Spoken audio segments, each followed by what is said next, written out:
ሁላችን ኃጢአታችንን በደላችንን ሁሉ ይቅር ይበለን። በሰላም ያሳድረን አምላክ በሰላም ያውለን። ሀገራችን ኢትዮጵያን ተዋሕዶ ሃይማኖታችንን መላውን ዓለም ሁሉ አጎራባች አብያተ ክርስቲያን ሀገሮችን ሁሉ እግዚአብሔር አምላካችን በቸርነቱ ይጠብቅልን።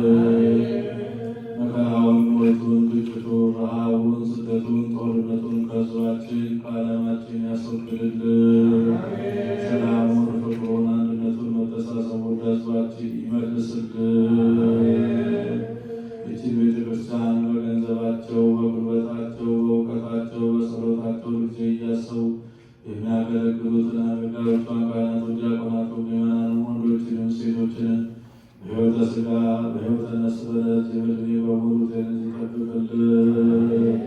የታመሙትን በየሆስፒታሉ በየቤታቸው ሆነው ምሕረት የሚሹትን ስርጉተ ገብርኤልን ወለተ ሕይወትን በሽታውን አስወግዶ ለቁመተ ሥጋ ለምስጋና ያብቃልን።